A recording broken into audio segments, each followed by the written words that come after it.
You're listening to the Fierce Fatty Podcast, episode 44. I'm your host, Victoria Wellsby, and in today's episode, we're talking about avoid these two limiting beliefs, and you will see big changes in your body confidence. Let's do it!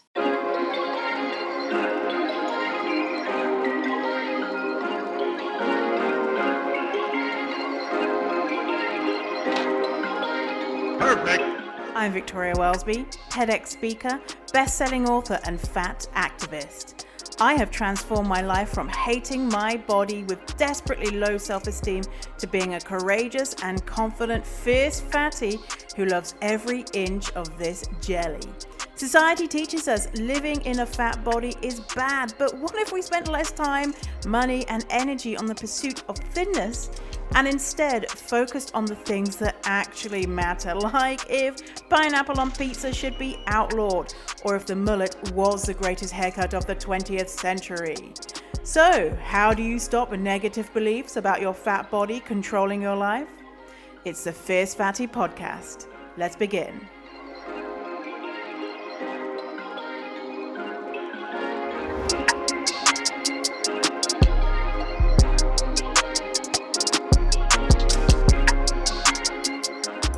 Hello, Fatty. How the devil are you? How you doing today? Thanks for tuning in. I'm feeling excited because I'm a Leo and it's my birthday in a few days when I'm recording this. And obviously, it's all about me. It's all about my birthday. So I'm super excited. I'm going to go to the movies. I do love the movies. Or the cinema, as we say in the UK. And I haven't been, obviously, because of quarantine. They haven't been open. I haven't been since probably 7 months now, yeah. And so I'm just like, I need the fucking cinema. So we're going to go to the cinema. And I'm going to see a film called Stage Mother. Synopsis. Worlds collide when a Texas church choir director inherits her late son's drag queen club in San Francisco. Drag queens. It's probably mediocre. Rotten Tomatoes gives it like 70-something%, so it's probably not that shit. Anyway, so I'm going to see that and then eat some food. So, eat in a restaurant. When I say eat some food, eat in a restaurant, which too is obviously something that's so magical being in quarantine, eating in a restaurant. And it's nice because in Ireland, we don't have many cases at all. And so things are beginning to open and stuff. So sorry to rub it in your face if you're in the US. As a present to you, because it's my birthday, because it's all about me, I thought, I do like giving presents when it's my birthday. I do one almost every year. And this year I thought, do you know what? I have never created a vault of all of the resources that I have made over the years. Now, actually, it's in the last couple of years that this stuff that I'm sharing with you, I've made, and lots of recent stuff too. So I have collated for you 16 training videos and workbooks into the Fierce Fatty Vault. So it's like a little secret place with treasures in. I'm giving you the key. Guess what? How much? Free, obviously. So I'm going to give you the Fierce Fatty Vault. Check out the link in the description for the vault. And the topics covered in these videos and workbooks are overcoming fear, negative beliefs, how to live in a world that hates fatties, etc., all in one place. Now you could go around and try and find all these separately, but I'm putting them all in one place for you because I love you so much. So, yes, I hope you enjoy that. And yes, thank you. Happy birthday. Thank you for saying happy birthday. I appreciate it. Yeah, it's so sweet. So my nibbling, Finley, he is 3 years old. And because, I don't know, I guess my sister and my mum have been maybe buying me presents or whatever for my birthday. So he knows it's my birthday. And so he's like singing happy birthday all the time and saying, happy birthday, Auntie. And it's like, this has been from like 2 weeks out of my birthday. I'm like, I love being around little kids when it's your birthday because they just make you feel like, the queen that you need to feel like. So I recommend it. If you have any 3-year-olds, go hang out with them, tell it's your birthday, and make them sing happy birthday for you, like I do. Yeah. So in today's episode, we are talking about 2 big limiting beliefs that I see time and time again, and going to be reframing them for you. I love a nice, juicy limiting beliefs. So there's 2 big things that people say to themselves that stop them from seeing results when it comes to learning to love their fat body. And we're going to reframe those and also talk about what is really going on when we make these excuses and don't take action. So let's do it. The 2 big limiting beliefs that people really struggle with. Now, the first one, number 1, is telling yourself that you don't have the time or that you are too busy to work on this stuff. I'm going to preface this by saying some people seriously don't have the time. They are working, 57 jobs, and they, work from 6 a.m. to midnight, and they have 100 children, and they are really actually busy.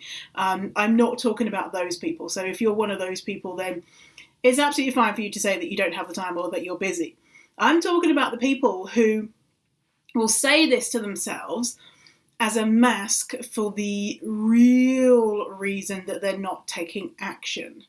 And also, by the way, I'm not saying that you need to be productive 25 hours a day and that taking time out and watching Netflix is bad.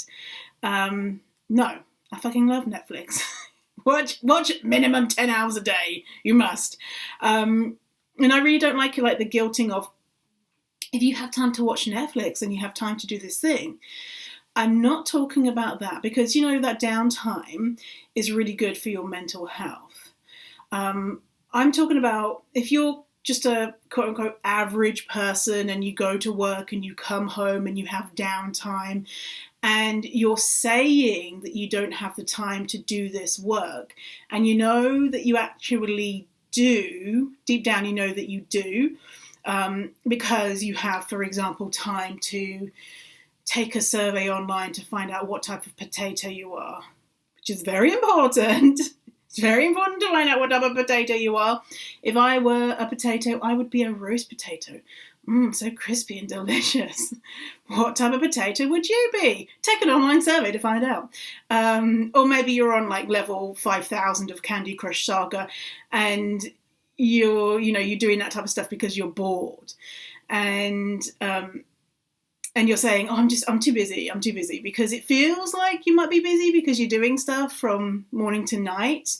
But really, some of the stuff that you're doing is just to counteract boredom, and you actually do have time to do some cool stuff, like working on loving your fat body. Now, when you say that you don't have the time, what you're saying is, or what you're doing is saying that you're deciding that to prioritize certain things over doing this work.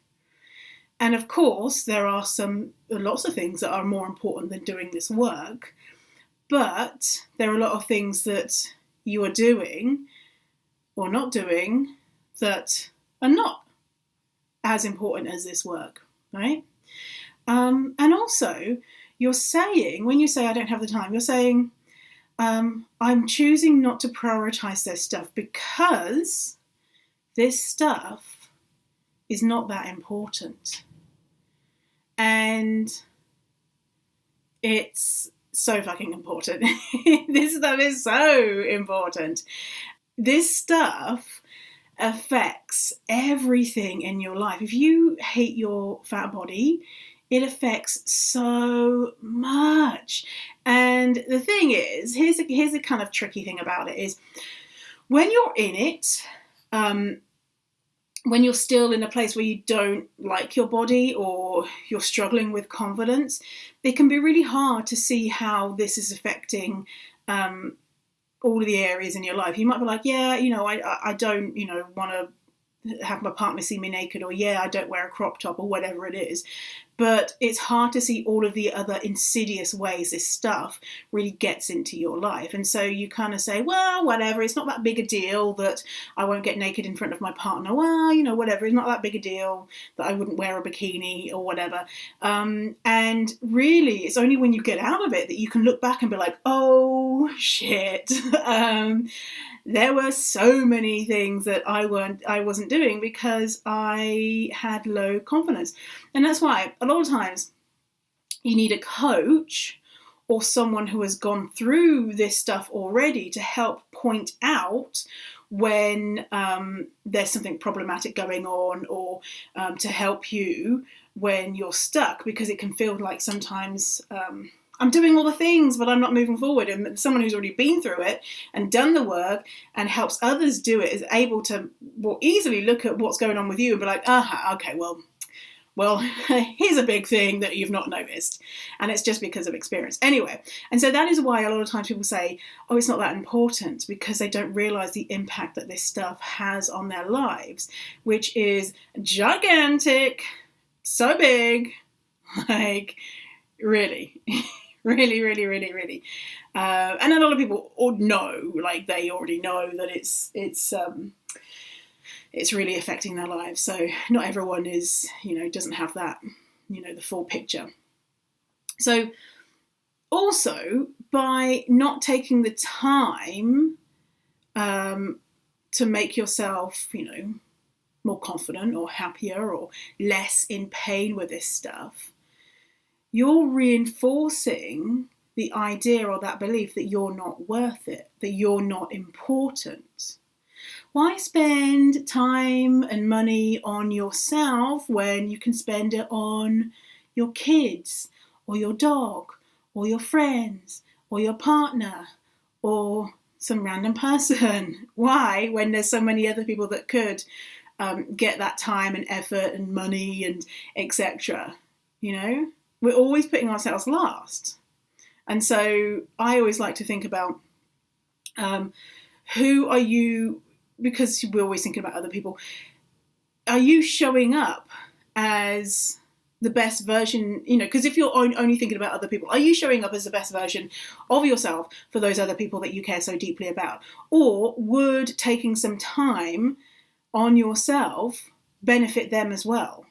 Because say if you have kids, if you're like, well, it's not that big a deal that I hate my body, and, instead I'm going to spend time doing stuff with my kids, all the time. Not saying don't spend time with your kids. No, that's fucking weird. But you know what I mean? Like, I don't want to take time away from my kids because it's not that big a deal or whatever, and really, are your kids getting that best version of you? Or are your kids being influenced by you not liking your body? Just some questions to think about. And it's kind of like, when you have projects in the house, I don't know, paint a spare room, or your windshield has got a crack in it and you're like, oh, I'll get round to it later. When I have the time and you don't do it, and for weeks or months it's just there like a sore thumb sticking out, and really that's not that big of a deal. But are you treating yourself like that project, which is always kind of annoying, and you look at it and you're like, oh, I should do that thing, but I'll get around to it sometime. The crack in the windshield is not that big of a deal, but you being happy and vibrant and confident and not spending so much time hating yourself, that is a big deal, right? That is a big deal. So, don't treat yourself like this project that you'll get round to. You're not some project, you're super important and amazing. So, as well, not investing in yourself with time, it's kind of like you're saying, I'm not worth it. I'm not worth spending time on myself because I'm so busy. And you're in that circle of I'm not worth it, you don't invest in yourself using time, and then you don't increase your self-esteem, and then you believe you're not worth it, and you don't invest time. It's like a vicious circle. And by the way, I have done this so many times in my life, and I have to train myself to catch myself when I'm falling into this limiting belief of I don't have the time, and really I know I do, because I've just done that potato survey and I found out that I'm a roast potato. I do this a lot with reading books. Like I have books and I'm like, I'm too busy to read them. And no, it's bullshit. And I know it's bullshit, because there's something going on there behind the scenes that makes me not want to read them. And we'll talk about that in a moment. Now, number two limiting belief that you need to let go of to skyrocket that body confidence of yours is I don't have the money, or it's too expensive. So the types of things that you might be saying if you have this belief is it's not in my budget, there are more important things to worry about, it's too expensive, it's not worth it, I'll afford it another time, I'll get just as much value from free stuff I find on the internet versus paying for stuff, I don't waste my money on things like that. And this is a big one. It's selfish to spend money on myself when I could be spending it on my kids, my spouse, my family, etc., etc., etc., right? Because when you have lower esteem, it's all about I could be doing it for other people. I could be giving my time, money, love, resources to other people. Why would I give it to myself? Yeah, because you don't think that sometimes you don't think that you're worth it. And FYI, again, this is not for people who actually don't have money. So if you're like, but Victoria, I've got like 12 cents in my bank account. Clearly, you don't have the money. So when considering this, I want you to think about Maslow's hierarchy of needs. Now, I've shared this in previous episodes, but Maslow's hierarchy of needs is basically, it's like this pyramid. And it's needs that human beings need, requirements in order to survive and then to thrive. And so the basic things you need are shelter, food, water, and then it moves on to a home, safety, and then it moves on to love, and then it moves on to self-actualization. So once you've got all of the things in your life,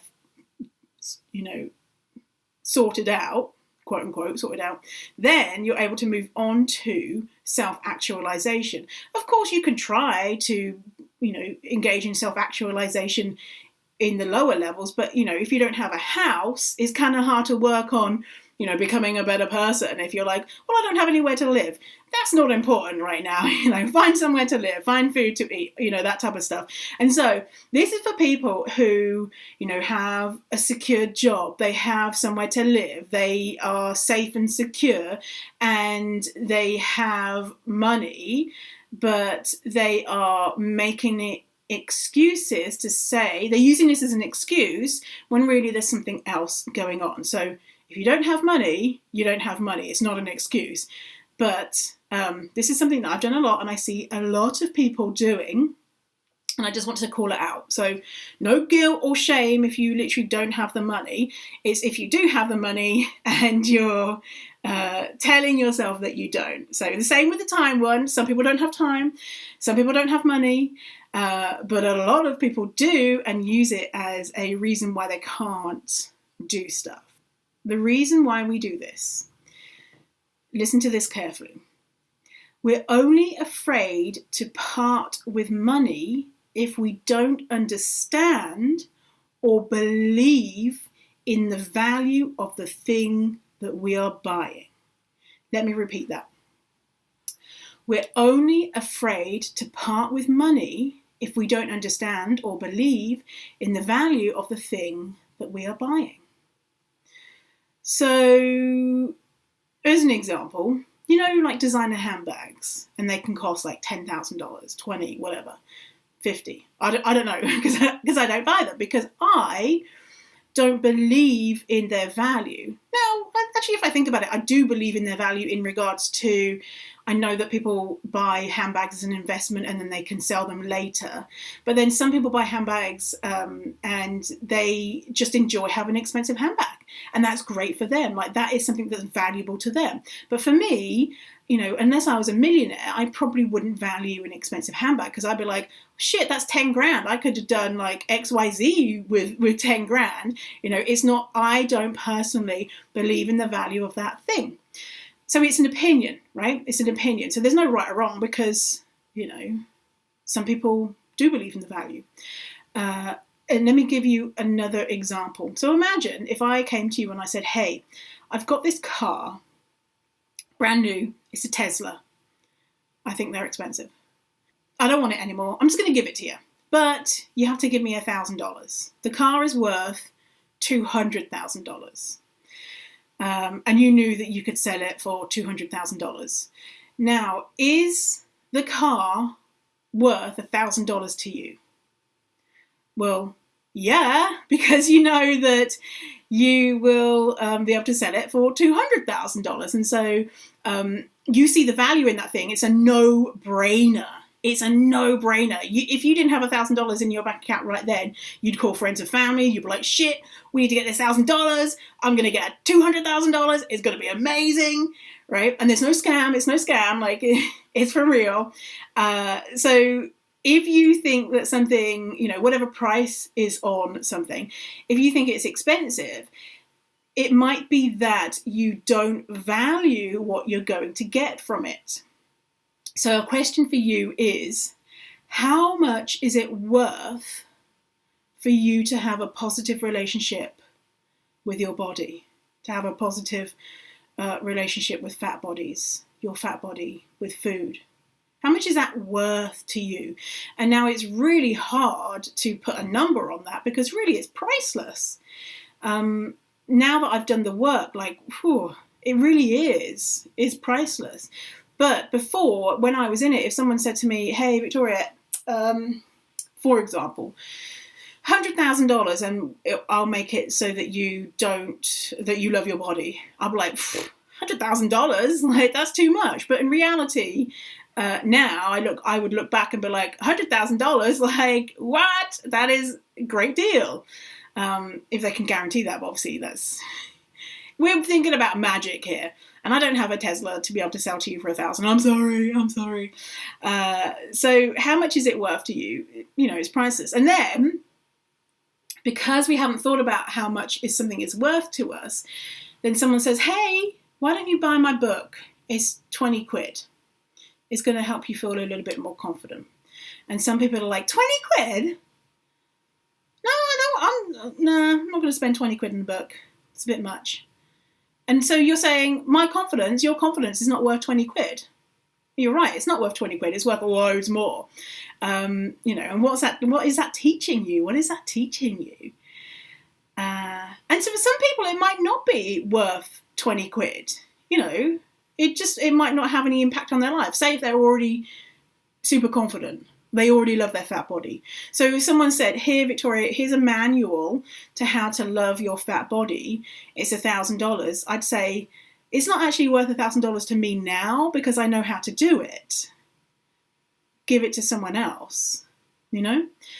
And another thing, I know that you don't do this, but a lot of people who say that they don't have the money will go out and buy expensive stuff. They'll be like, oh, I don't have any money. And then you'll be like, hang on a minute. Didn't you just buy like a insanely big flat screen TV? And didn't you just buy a new Apple Watch? Or didn't you just, what? What do you mean you don't have the money? And it's just something that they say, but it's not actually true. And I know you don't do that, but, you know, some people do that. And so we do this a lot, because when we have lower self-esteem, we don't value our own self-development. We don't value ourselves as much. So it's a catch-22, again with the time thing. We don't invest in ourselves because we don't think we're worth it. And we continue to not think that we're worth it or as valuable as human being because we have a bigger body. And so then we don't invest in ourselves. It's like a vicious circle. Also, investing in yourself, in like personal development, it's not something that you can touch or feel.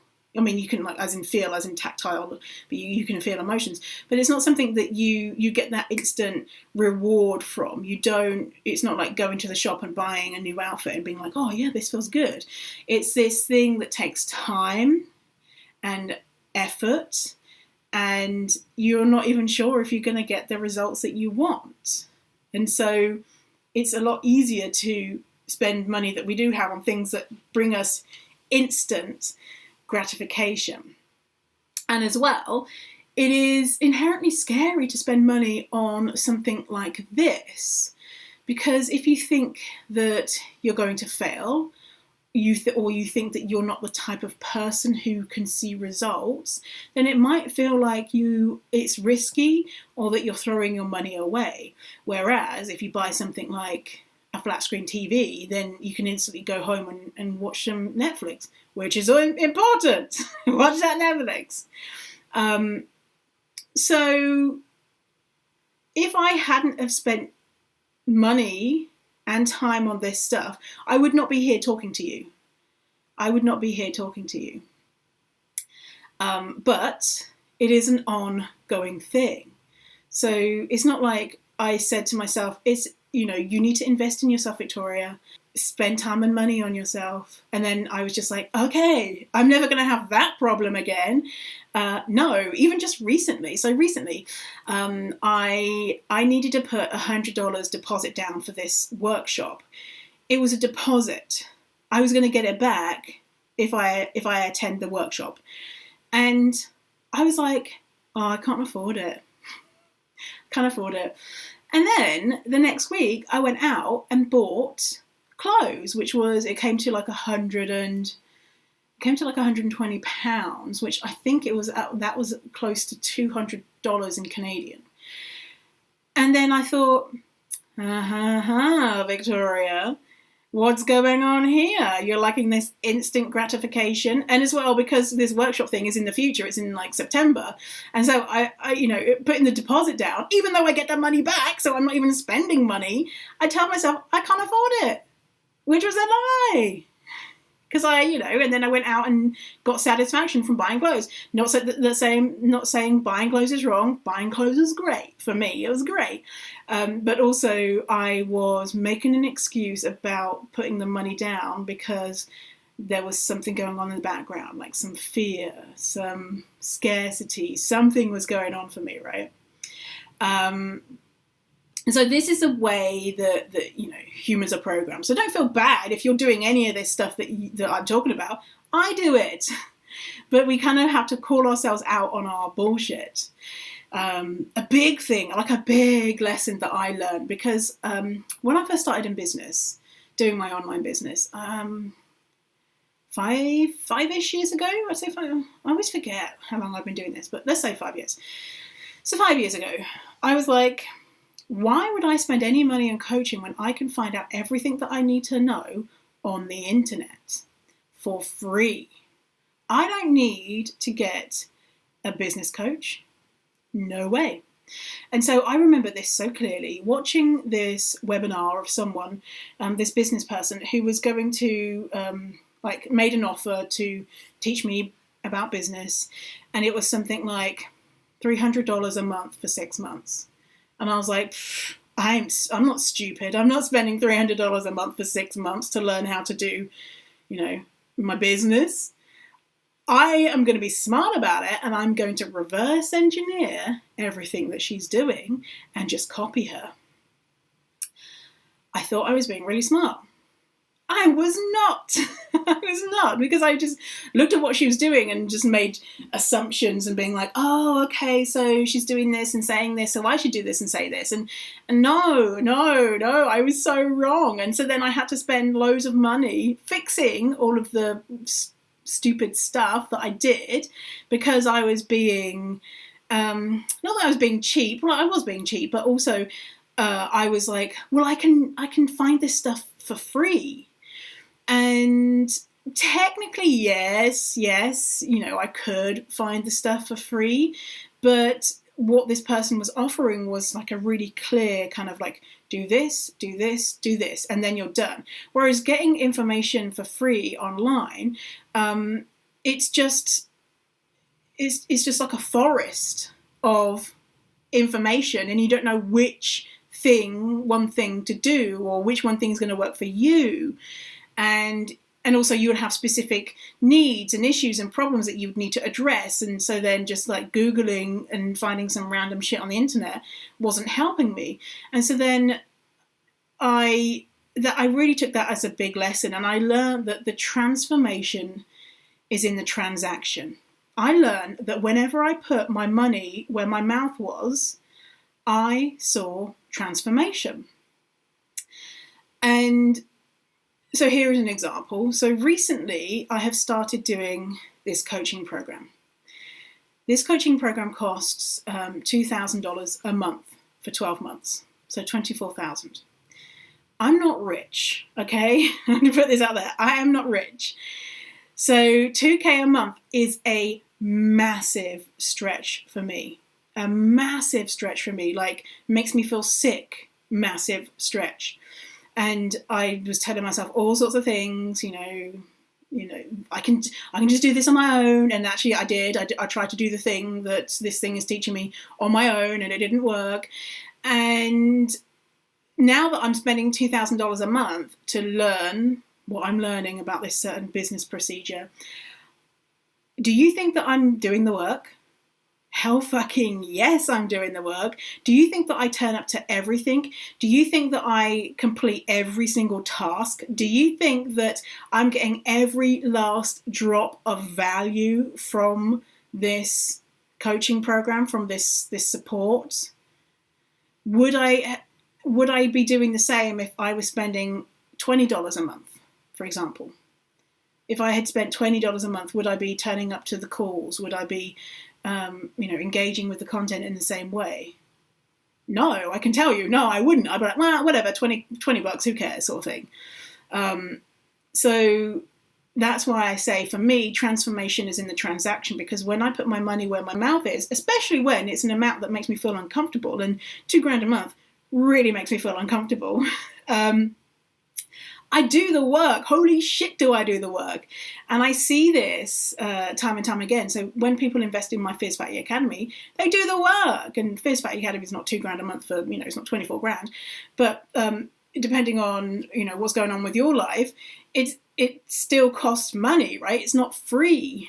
People do the work because it's not free. They're like, I'm gonna do this shit because I'm spending money on this shit. So what is really going on when we say we don't have the time, we don't have the money? Well, it's individual to everyone, right? It's individual to everyone. But here are some ideas to get your beautiful brain thinking what could be going on. So if you say, I don't have the time, I don't have the money, when you do, not when you're poor and you don't have any time, when you do have time and money, it could be that you are coming from a place of fear. Fear of success, fear of failure, fear of what people are going to say.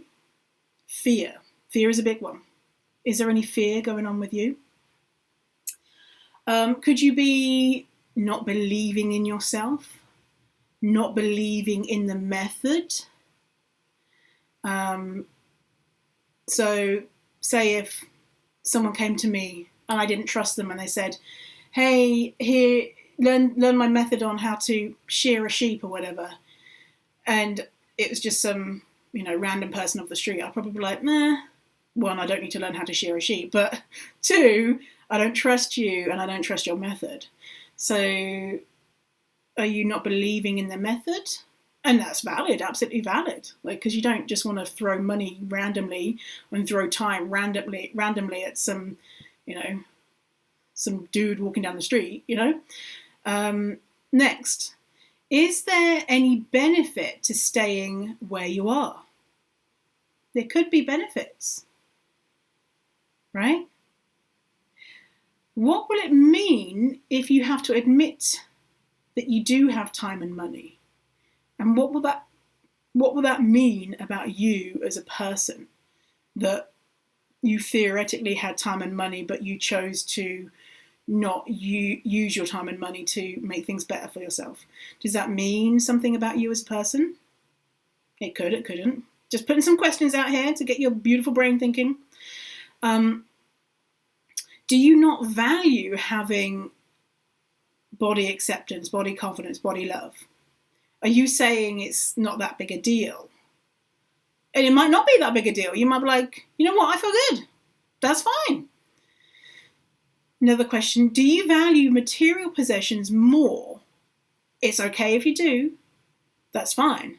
You know, if you value, for example, so when it's like my birthday or Christmas, if people say, what do you want? I'm almost always say, let's do something, like let's have an experience, versus buy me something. Sometimes I'll say buy me something, but that's what I value. Now someone else might be like, fuck experiences, I want something nice. And I like nice things too, right? Don't get me wrong. So do you value spending your money on material things versus experiential things? And that's really fine, but that's a question to ask. And another question is, do you believe doing this work is going to take up all your time? Like, you're going to have to devote yourself to learning to love your body, you know, from dusk to dawn. You're going to have to fly away to some convent and then, you know, change your life completely, and everything it's just going to be really hard and difficult. Is that what you think? Is that a belief that you have? So, for example, my program, Fierce Value Academy, takes, on average, 30 minutes a week. So is time really the issue if you know that something takes 30 minutes a week?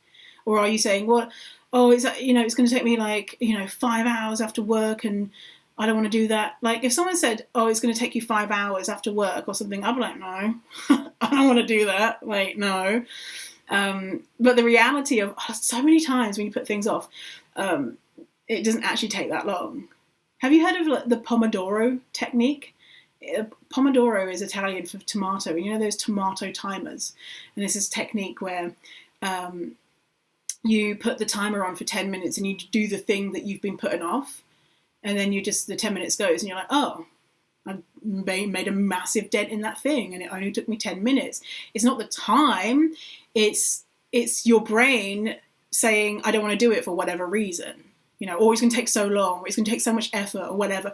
But the reality is, it's our brain telling us, for whatever reason, it's individual, that we don't want to because of, this bad thing. So, some things to think about there. And, if you're doing these things, it's so fucking normal. Everyone does this. So don't feel bad. Don't be like, oh my God, I'm making these excuses all the time. I do it all the time and will continue to do it. But I try to catch myself when I'm like, I'm so busy. And as well, it's not in our culture. It's very common for people like, I'm so busy, just to make you, make you feel like you're important. Like if you bumped into someone on the street and they're like, oh my God, I'm so busy. The kids are at school and we're taking them to karate and blah, blah, blah. And then how are you? You're probably not going to be like, actually, I've got loads of free time and I just, sit on the couch with my hands down my pants, doing nothing. You're probably like, yeah, so busy. so busy. I know I've done that in the past. Also, I'll say that, like, if someone is, like, asking me about my business and I don't really want to talk about it, I'll just be like, oh, yeah, we're just, it's just super busy, versus, telling them something nuanced. But anyway, that's a side note. So the two things are telling yourself you don't have the time or that you're too busy, or telling yourself that you don't have the money or it's too expensive. So everyone is different, and you might do these things, you might not do these things. And again, just a big reminder that if you don't have time and money, you're not making an excuse. That's just life. That's true. You're not bullshitting yourself or anything. That's true. But this is for people who are in that self-actualization phase of the Maslow's hierarchy of needs. Okay? Okay, good. That is our episode for today. A reminder to go and get the Fierce Fatty Vault. Oh my gosh, what an amazing thing. Go get your hands on it for free. Link below if you want to see, if you want to ask a question that I do on the show. Go to fiercefatty.com/podcast. Or if you want to go to a specific episode number, fiercefatty.com/ it's episode 44 here, so it would be 044. fiercefatty.com/044 for episode 44 to get the show notes and links and all the juicy stuff that you could ever dream of is there. So yeah, thanks for hanging out with me today. I will see you in the next episode, and I hope you have a wonderful rest of your day, rest of your morning, rest of your afternoon, rest of your evening, rest of your middle of the night. If you're using me to fall asleep, I hope you're asleep. Go to sleep. I'm probably not a good podcast to fall asleep to because I make too much noise. That's how I judge my podcasts. Because I fall asleep listening to podcasts, and I'm always like, okay, which podcast host has the most droning voice? And I listen to Case File, which is a murder podcast to fall asleep to, because the host is like, and there's he's never like, oh my God. Isn't that so annoying when you listen to a podcast and then you're falling asleep to it and there'll be a really loud noise and you're like, oh my God, I'm dying. No, it's just the podcast. Anyway, so I'm probably not what you're listening to fall asleep to, but if you are, go for it. Go wild. I hope you're having a nice sleep. Subliminal messaging. Sleep well. Love your fat body. Stop dieting. You're amazing. All right. So see you later, crocodile, and in a while, alligator. Bye.